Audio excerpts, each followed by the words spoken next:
and we're losing our mangroves. But I will give a couple of success stories. And lack of awareness. I think, again, this is a common and chronic issue with the politicians all the way down to the public. But I'm going to talk about some positive things. So we know bycatch is a big issue, especially in the tuna fleet. But we've been working with the fishermen along with the Marine Development Agency and the Coast Guards.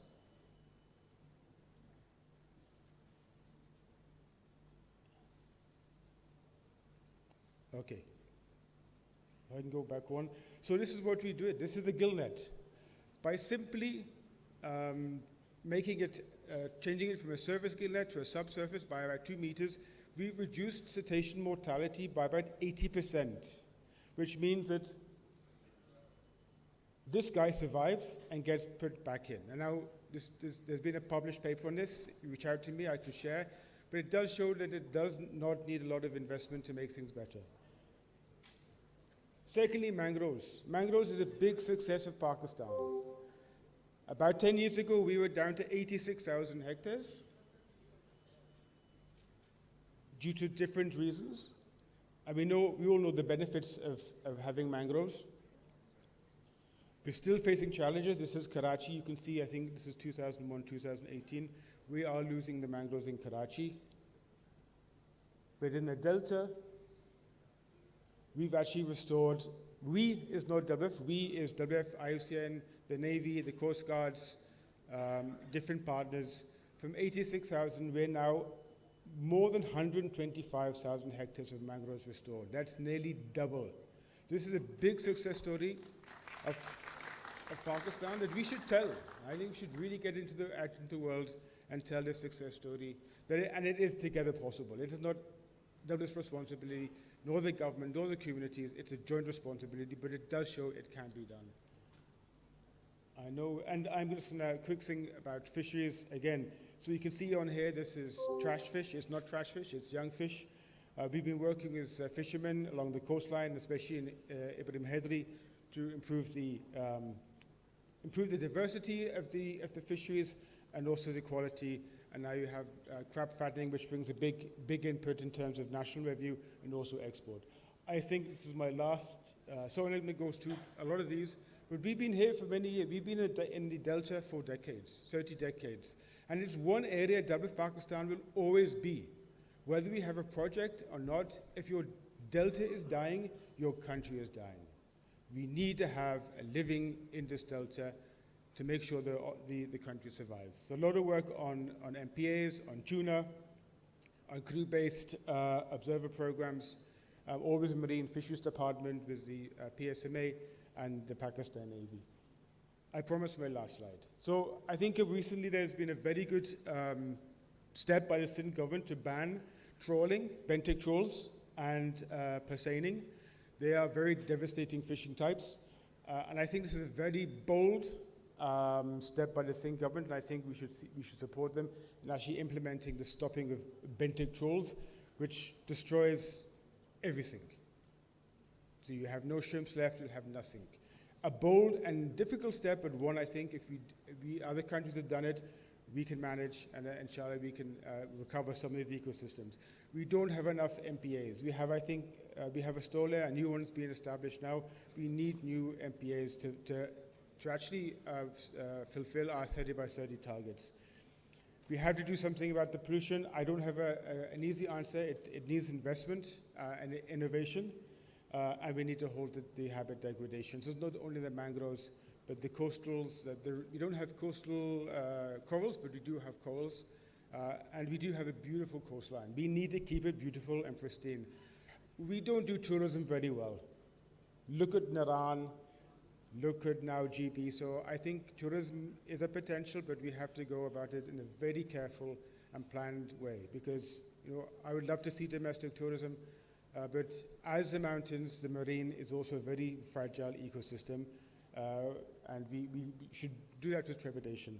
And again, last, awareness about our marine, the beautiful coastline we have, the resources, the species, the wildlife, and the uniqueness that it is to Pakistan. Pakistan is the only country which has starts at zero, rather minus above sea level, and goes up to K2. We need to celebrate that diversity.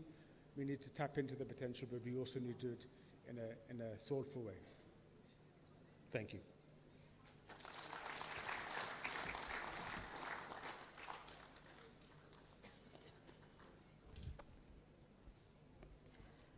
Thank you, Mr. Rabnawaz, for such an interesting talk.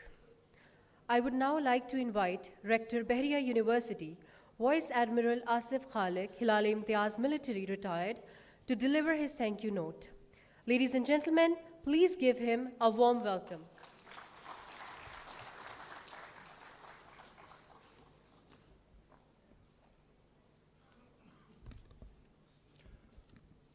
Honorable Chief Guest, former Chief of the Naval Staff, Admiral Zafar Mahmood Abbasi, Hilal-e-Imtiaz Military, Honorable Senator Mushahid Hussain,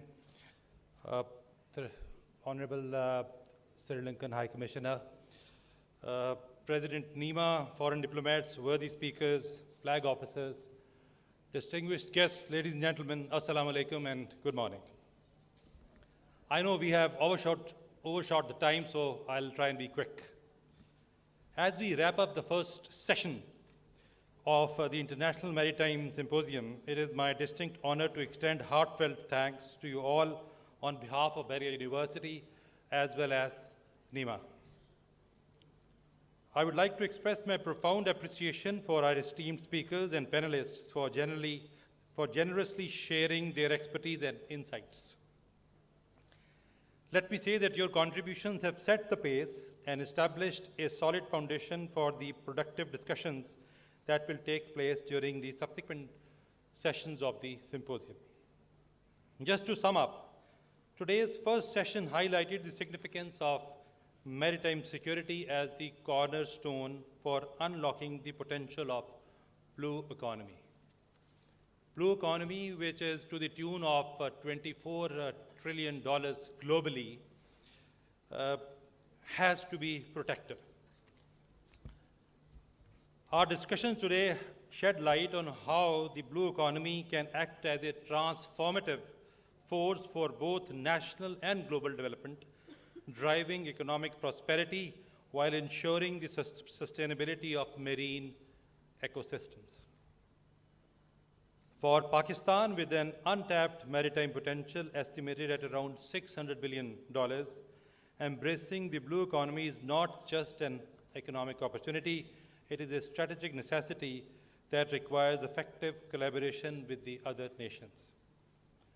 For me, the incisive summing up thought of the day came from Senator Mushahid Hussain, which was echoed echoed by Admiral Faisal and Mr. Rabnawaz, and it was that in our system, the sea blindness still prevails. We have to overcome it, and we can overcome it by focusing on to blue economy, and as the Honorable Senator said, and in blue economy, zoom on to trade, technology, and tourism. If we start doing that, maybe we will start moving forward.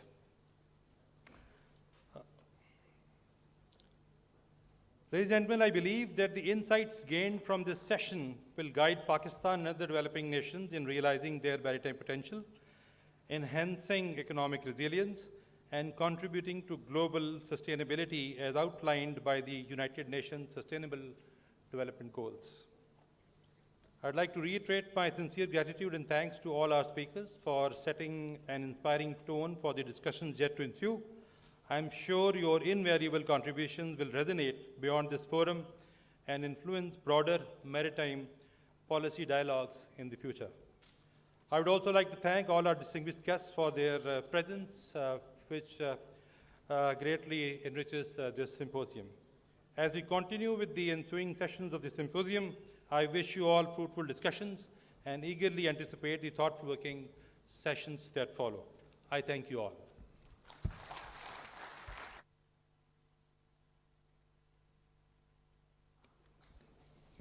We will now proceed with the presentation of the souvenirs. I kindly request the chief guest to please come on the stage and present tokens of appreciation to our distinguished speakers. I also request Rector Bahria University and President Nima to please accompany the chief guest on the stage. I will call the name of the speakers to please come and receive your souvenirs.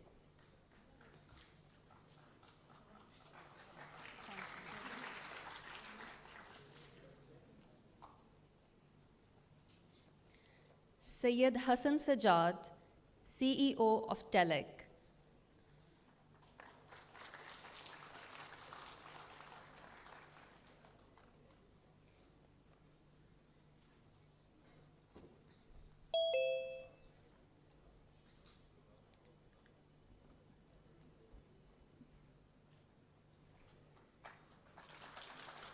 Mr. Rab Nawaz.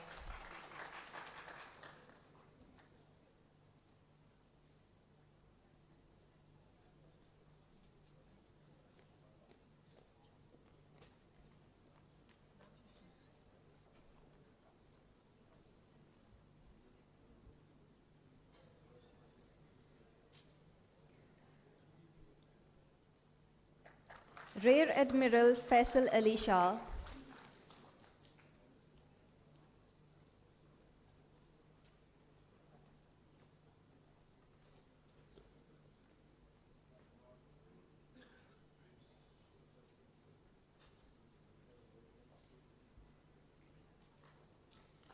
Dr. Ashfaq Hassan Khan.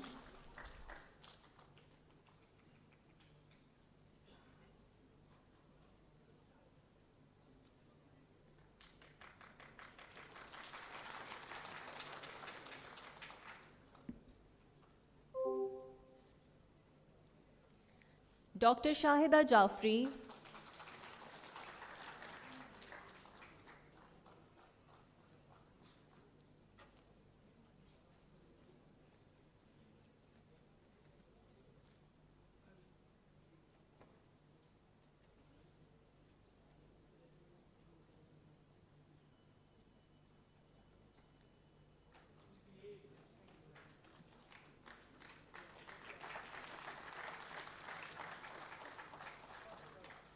Senator Mushahid Hussain Sayyid.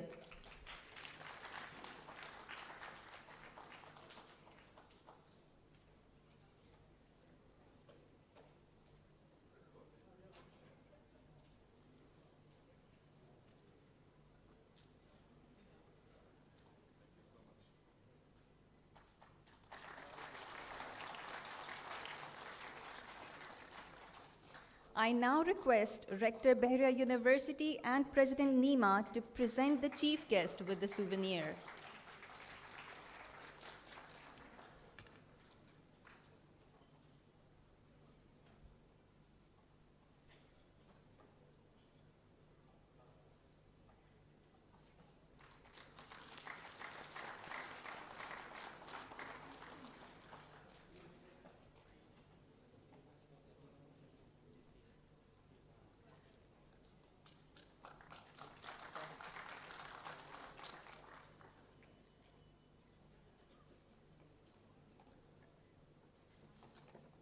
I would like to request the chief guest to please say a few words.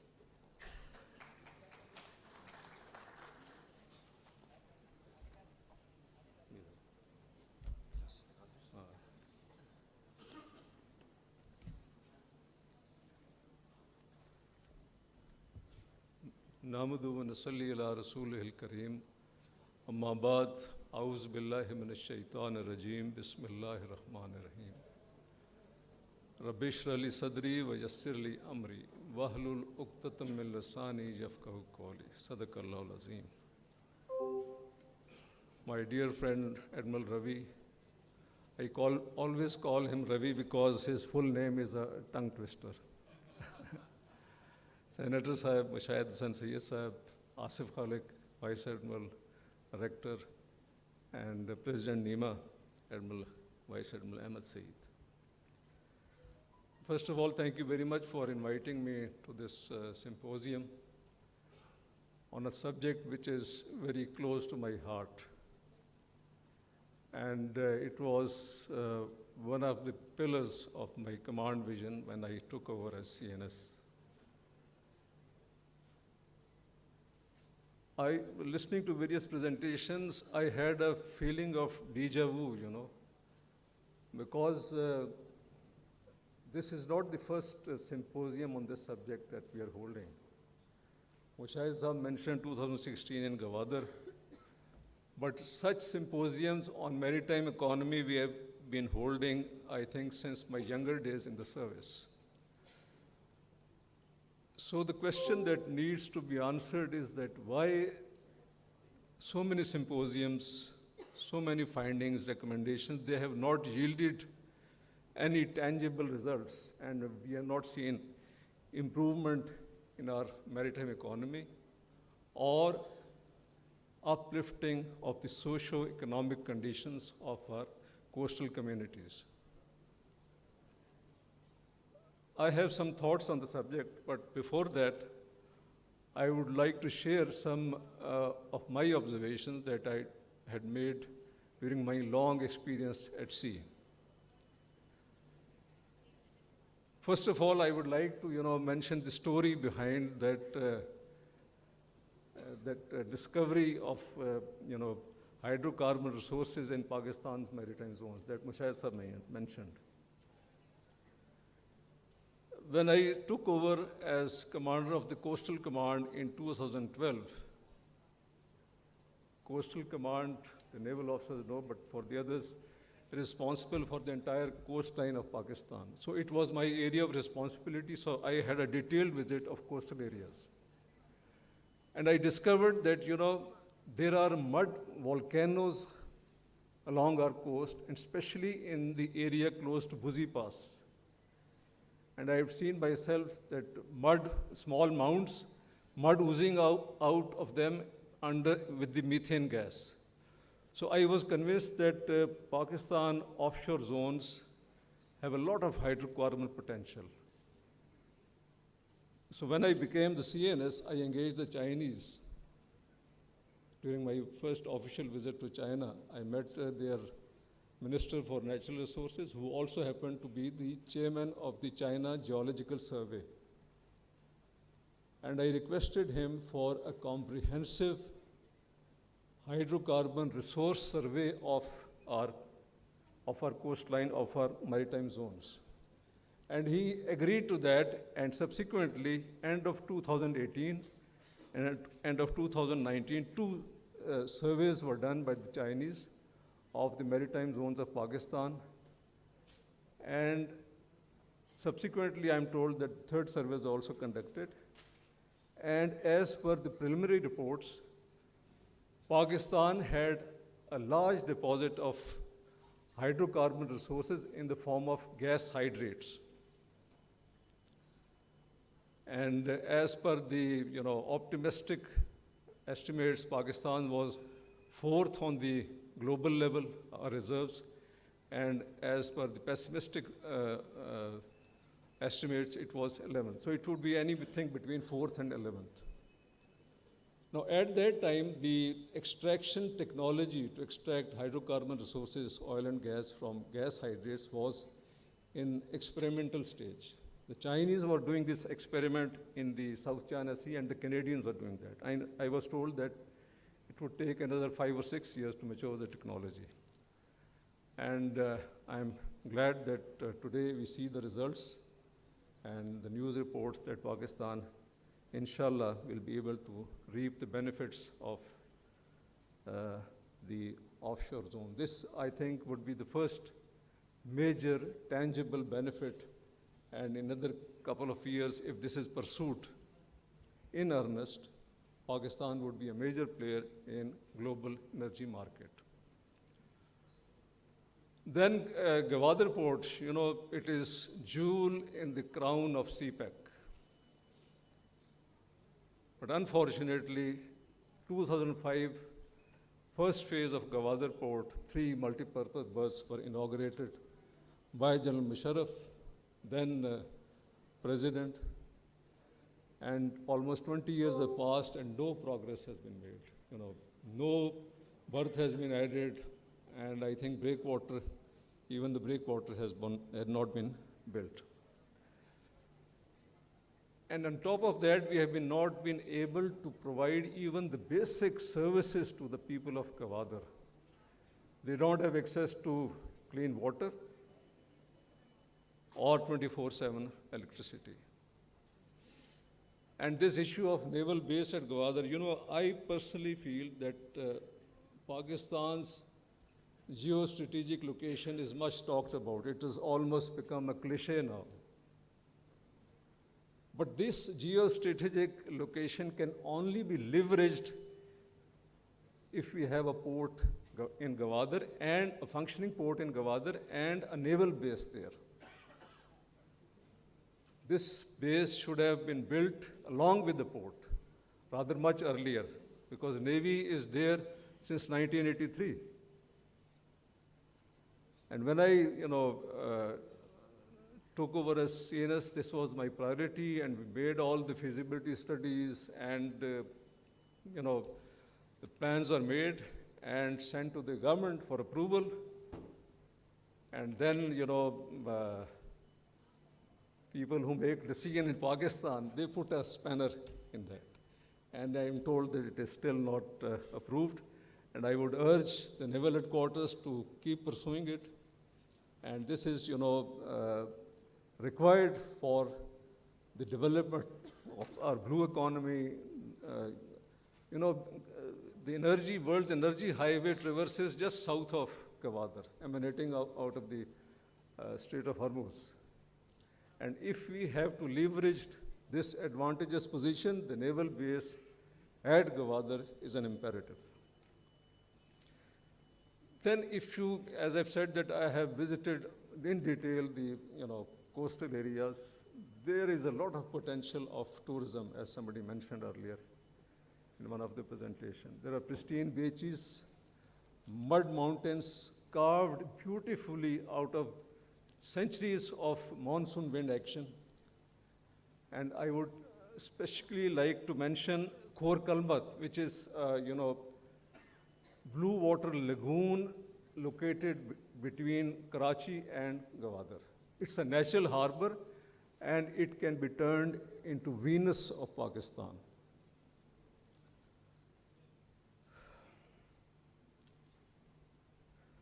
The poor state of, socio-economic state of our coastal communities. That is, again, a big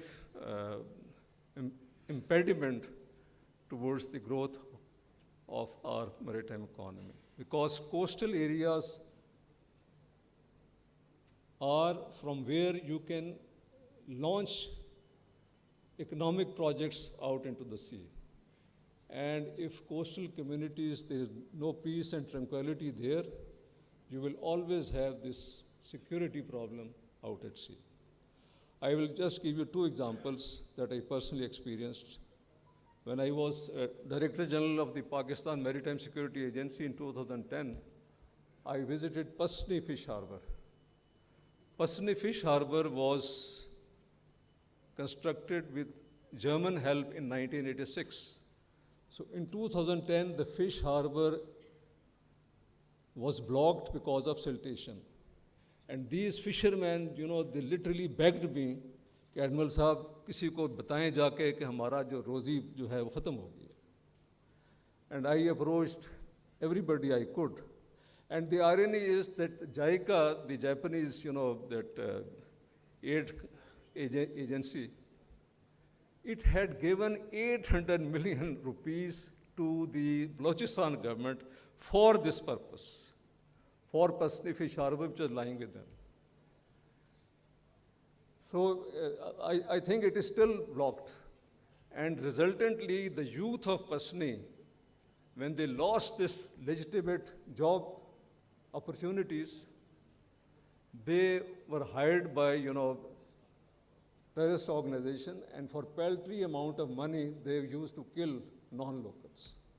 So this is how terrorism, grows in the coastal areas. When you deny the legitimate job opportunities, your socio-economic condition of the masses is not good, this is what breeds terrorism. In 2012, when I became the commander of Coastal Command, I, had meeting with the locals in Jivni, which is a town, fishing town close to Iranian border. So I asked them, what are your problems? So they said, our problem is clean drinking water. And if you happen to visit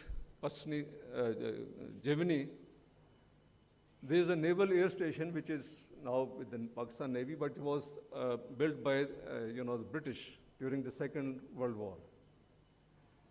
And close to that air station, close to the runway, there are 3 tanks, water tanks, stormwater collection tanks built by the British at that time. So I met the chief minister. I asked him that why don't you use these tanks already built since last about 50 years and supply, because that was located in, natural area, low-lying area where rainwater could collect, and then water could be supplied to the towns. But to no avail. So what I did was I asked my subordinate commander to get hold of a water diviner from Karachi and help these villagers. So we, got a water diviner. He told us that this place has fresh water in those villages. So he did some boring and water tank and resolved their problems. And the total amount spent was about 15 lakhs. So these are the basic issues, and after this NFC award of 2012, I think the People's Party government did it, Balochistan government is getting enormous funds, but those funds are used for construction of a project, reconstruction, then reconstruction only on papers. And the money is, goes where. So these are the issues that need to be resolved. Now the question that, why no progress? In my view, there are, 2 reasons for this. One is in the temporal domain, and other is in the cognitive domain. In the temporal domain, you see, the issue is that our coastal areas do not have any political power. If you see Karachi has about 20 plus National Assembly seats. And the coast from Lasabela to Jivni, which is about 600-700 kilometers, only 1 National Assembly seat. I don't remember any national political leader of significance ever visiting any coastal town for election campaign. Only once, I think, Prime Minister Yusuf Gilani visited Ormara. That is when we, built that cadet college there, and he came for inauguration. So this is the problem, that our political leaders, they do not pay heed to any attention to the coastal areas, because there are no votes there. So we cannot change where the votes are, alongside GT Road, Hazara Belt, Hinterland, there are about, I think, over 150 National Assembly seats. But we cannot change the demographics. So what to do? How to uplift the coastal communities, their socio-economic conditions? Now, there are enough bureaucratic structures, I tell you. There is Balochistan Coastal Development Authority, there are fishery departments, etc., and similar organization in the Sindh government also.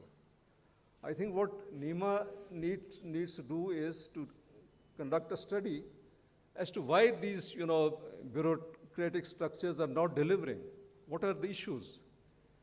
And then perhaps give recommendations to the Balochistan government, to the Sindh government, and the federal government to improve effectiveness of these organizations.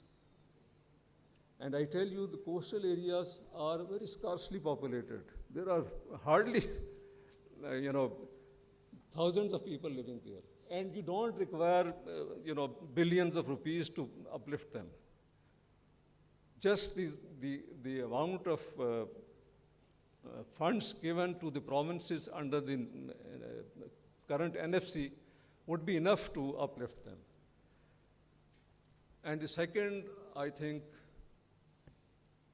more important reason why we have not been able to develop maritime economy or otherwise the economic condition of Pakistan and all conditions of Pakistan is in the cognitive domain. And that is the lost strategic direction. I call it Pakistan a ship or a state adrift. A state adrift comes from, ship adrift. A ship is, in the Navy we say a ship is adrift when it is underway but not making way. And it is just under the, mercy of wind and tide. Wind and tide. So Pakistan is under the mercy of, IMF bailout packages and dollar doles by friendly countries. As Sun Tzu, very famously said that tactics without strategy is noise before defeat. So we are taking various tactical actions, in various fields, but that strategic direction is missing. So what is that strategic direction which is missing? Ladies and gentlemen, that strategic direction was given to Pakistan by its founding fathers in 1949 when the first Constituent Assembly of Pakistan enacted the objective resolution. Now, objective resolution means the purpose of the country, even though the Constitution itself was nowhere on the horizon. But they enacted this resolution to give this country a direction. Now, what does objective resolution say? Its first paragraph reads, sovereignty over the entire universe belongs to Allah subhanahu wa ta'ala alone, and the authority to be exercised by the people of Pakistan within the limits prescribed by Him, with a capital H, is a sacred trust. And second paragraph reads, Muslims shall be enabled to order their lives in the individual and collective spheres in accordance with the teaching of Islam as enunciated in Quran and Sunnah. Article 227 of the Constitution states, no law repugnant to Quran and Sunnah can be legislated, and all existing laws shall be brought in conformity with Quran and Sunnah. Article 38F states, riba shall be eliminated as early as possible. Now you, ladies and gentlemen, can decide for yourself whether we have implemented any of these articles or not. We keep on hearing debates right and left that we must adhere to the Constitution, we must follow the Constitution, this party is going again. But no one has ever said that the basic document, basic structure of the Constitution lies in this objective resolution. The foundation lies in objective resolution. Have we implemented that? Today we are, apologetic about it. But I tell you, this is my considered view after serving, 45 years in uniform and then maybe studying, because I'm writing a book, and for that I have done a lot of research. This is my considered view that salvation of Pakistan lies only and only in following the Constitution and following what is given in the objective resolution and the Islamic provisions of Pakistan. Now, what does the future hold for Pakistan? Whether it is all gloom and doom, or do we have hope and promise? So it requires a lot of time, and I can talk endlessly on this subject because it is very dear to me. But I will just, because in the vision of Allama Iqbal, I would just summarize this, that what is the future of Pakistan? Allama Iqbal, in the words of Quaid-e-Azam, he said, he was the greatest seers of humanity of all times. These are the words of Quaid-e-Azam out Allama Iqbal. Seers means seers of the future. So what Allama Iqbal said, ये शब फिर गुरेज़ा होगी जलवाए खुर्शीद से, ये शब फिर गुरेज़ा होगी जलवाए खुर्शीद से, ये चमन फिर मामूर होगा नगमाए तौहीद से. And how to achieve this? He said, वक्त फुर्सत है कहाँ, काम अभी बाकी है. वक्त फुर्सत है कहाँ, काम अभी बाकी है. नूर तौहीद का इत्माम अभी बाकी है. And for those of us who are, very impressed by the dazzling exterior of the West, he said, नज़र को खीरा करती है चमक तहज़ीब हाजिर की, ये सन्नाई मगर झूठे नगों की रज़ाकारी है. And for those of us who believe that falling West is the panacea to all our ills and problems, he said, अपनी उम्मत पे क़यास अक़वाम मग़रिब से न कर, ख़ास है तरकीब में कौम रसूल Hashmi. These are, very philosophical sayings and utterances, and people who do not have deep understanding of Quran and Sunnah might not, pay attention to these verses. But I tell you, if you have deep understanding, you become convinced of this, and and I have a conviction of this. I can assure you that there is no other way for Pakistan to survive in the Committee of Nations. So with that, I thank President Nima and Rector Bahria University for inviting me and providing me with this opportunity to share my heart with all of you. And I also thank the eminent speakers for their, thoughtful presentations, and all the participants who have participated in this seminar. And I hope they will take some valuable lessons from this. Thank you very much.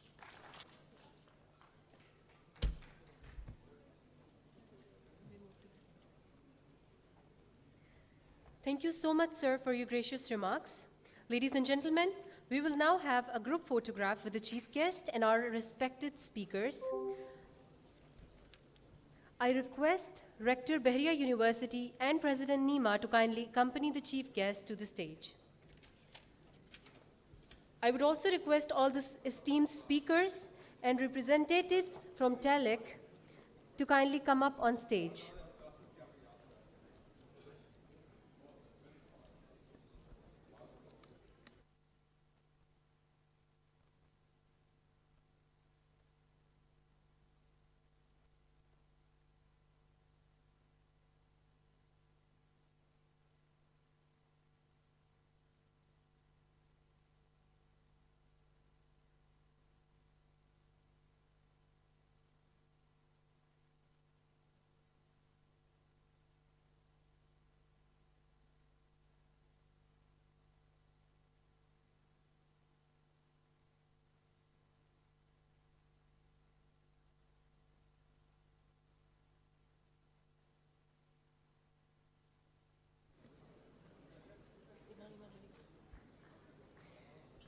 This concludes our first session for today.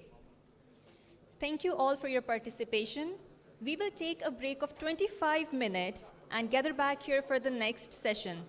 The guests are requested to please move towards the cafeteria. The students are requested to keep seated. You will be served refreshments here. Thank you.